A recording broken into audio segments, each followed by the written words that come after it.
Fujifilm. Kalau Fujifilm dipakai di wedding, kayak gimana ya? Selamat datang di channelnya Nesnumoto.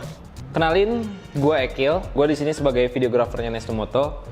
Hari ini gue bakal ngebahas tentang kamera gue yang gue pakai sendiri, equipment gue sendiri, yaitu Fujifilm X-H1.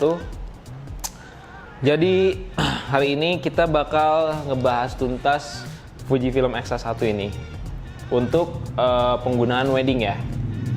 Jadi kita mulai bahas dulu dari segi apanya ya, sensornya kali ya. Oke.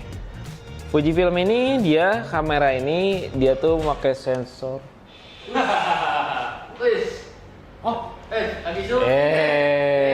Jadi Fujifilm ini itu adalah kamera APS-C yang menurut gua dia mempunyai body yang compact juga, gripnya juga enak ya.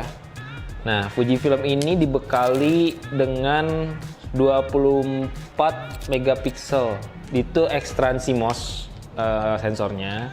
Untuk video ya, kebetulan untuk video kita bakal fokus di video. Untuk video dia itu bisa nge-record dari 4K 30 fps, 24 fps, 1080 Full HD di 60 fps, kemudian 25, 24 dan 30 juga. Dan kelebihannya dia bisa slow-mo di 120 fps. Senggol bos. Storage nih, ini storage. Kita lihat dulu storage-nya. Ini yang paling penting guys, dari semua bagian part ini yang lumayan krusial sih. Nah, si Fuji itu dia punya dua storage guys. Kita bisa pakai SD card UHS 1 sampai UHS 2, yang dimana dia udah support buat 4K juga. Jadi 4K internal kita harus pakai SD card yang memiliki kecepatan tinggi ya, maksimal mungkin 200 ya, sekarang udah ada. Dan biasanya gue juga pakai SanDisk Extreme Pro yang 200 fps, itu dia udah bisa nge-shoot 4K.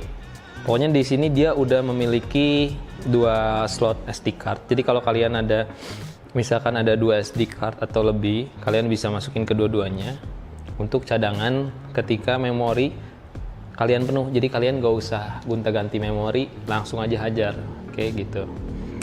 Buat Fujifilm sendiri ini udah gua pakai selama kurang lebih 2 tahun ya. Udah 2 tahun doi menemani kehidupan saya di perweddingan. Nah, kalau Fuji ini dia yang gua suka sendiri adalah dari build quality-nya, si bodinya, terutama bodinya sih, yang gua rasa ini gripnya tuh enak banget dipegang gitu. Ini enak banget sumpah.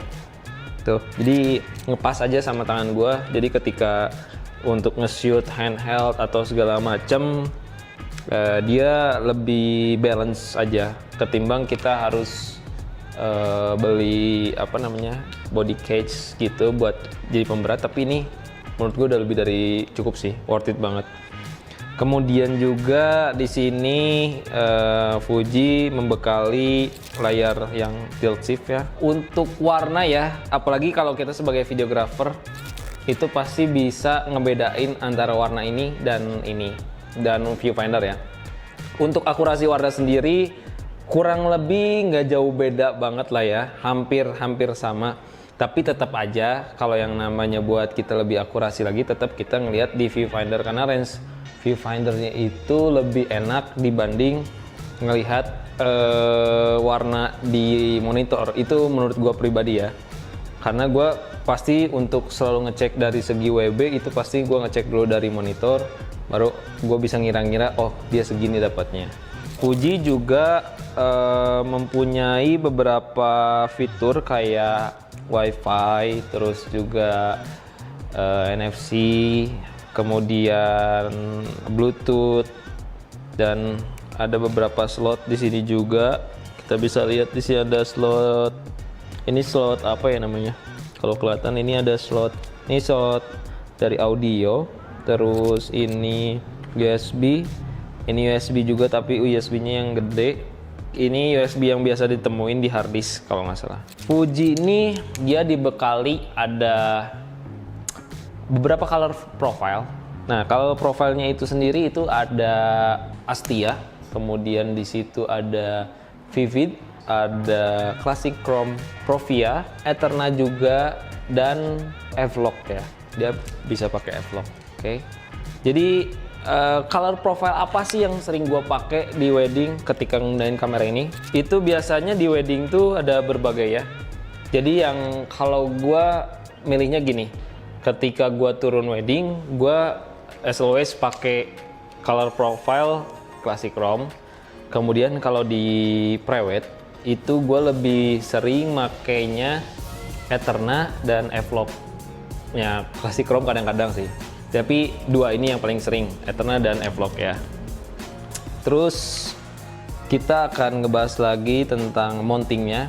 Nah, di sini kita buka dulu. Ini adalah mounting dari Xmon.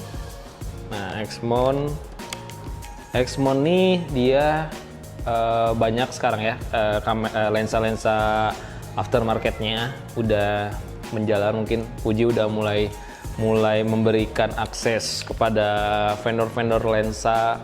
Jadi untuk membeli lensa sekarang udah gak susah buat Fuji, karena Fuji sudah membuka akses dari si mountingnya. Jadi kalian bisa nemuin berbagai macam lensa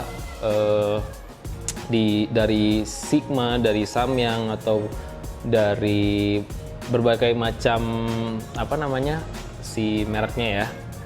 Jadi udah banyak lah sekarang. Jadi kalian kalau mau pakai ini pun udah aman, karena pilihan lensanya nggak cuma yang native aja, udah banyak banget, mulai dari lensa autofocus sampai lensa manualnya. Oke. Bentar ya. Woi, tarik nafas dulu bentar.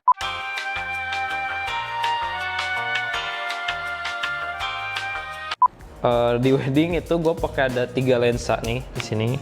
Gue taruh dulu satu ya. Oke, kita fokus dulu. Ini adalah lensa 23 dari Viltrox.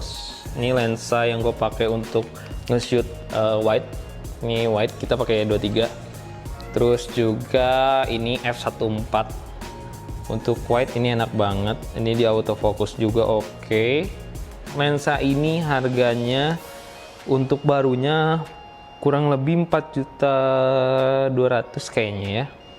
4.200.000-an kalau nggak salah. Tapi ini gue beli bekas di 3 juta. Ini 3 juta. Terus kemudian di sini ada gue pakein ini filter. Kita buka dulu ya. Nah, di dalam sini ada filter lagi. Nah, ini adalah black mist. Ini gue pakai black mist di sini biar kita bisa ngasilin gambar yang lebih sinematik. Terus kemudian di sini ada ND filter.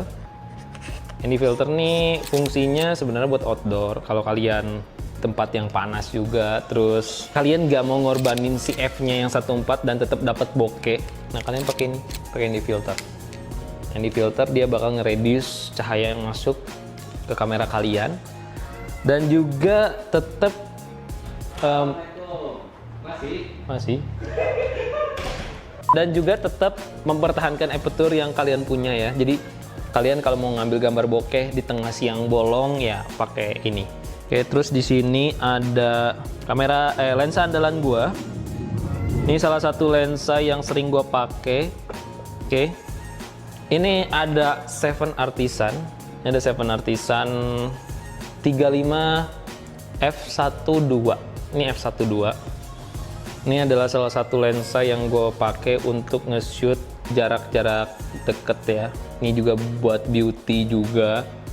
Ini enak banget lensa ini. Ini dia punya beberapa tipe ada beberapa tipe sebenarnya si Artisan ini. Ini Artisan versi pertama yang gue punya. Ini 3512 versi pertama yang gue punya. Ya. Ini dia ini lensa manual.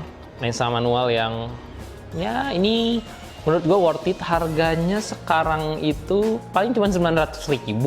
Ini paling 900.000. 900.000 ini bener.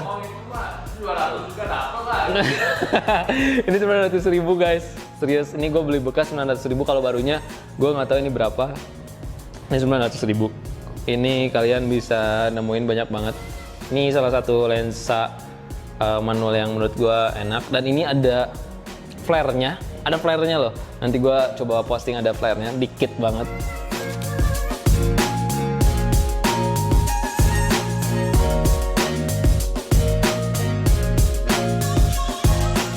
Dan kemudian ini adalah salah satu lensa terlama yang paling gue punya. Ini adalah lensa Asahi Pentax. Ini adalah Asahi Pentax. Jadi ini adalah lensa vintage, lensa manual. Ini adalah salah satu lensa terlama koleksi gue. Ini benar-benar Asahi ori. Sampai gue punya tuh, ini hood orinya. Ini Asahi ori ini. Dia ini lensa 55 mm, which is dia itu di APS-C jadi 85 ya. Ini f1.8. Lensa ini dia ini lensa paling lama. Kenapa gue sebut paling lama? Kesatu, udah pasti dia lensa tua yang lahir di tahun entah tahun berapa ya, mungkin puluhan, bahkan mungkin ratusan tahun yang lalu. Ini lensa yang udah lama. Kemudian ini juga lensa vintage pertama yang gue punya. Nah, ini lensa vintage pertama yang gue punya. Asalnya dia warnanya nggak gini sih, nggak abu-abu gini. Dia asalnya warna hitam. Dia udah berubah sampai jadi abu-abu kayak gini. Ini lensa vintage pertama yang gue punya, dan lensa vintage yang gue punya tapi dia masih ori dengan hood dan capnya. Asahi ini dulu gue beli waktu SMA. Itu tahun 2014 kayaknya gue beli ini. 2014 itu harganya masih 800.000. Sekarang tahun 2023, kemarin gue cek lagi harganya jadi 1,5. Nggak tahu kenapa malah naik. Itu ini gue beli dulu 800.000. Ini harga barunya. Kemudian tetap si Fuji itu selalu membawa fitur dari, jadi ini base my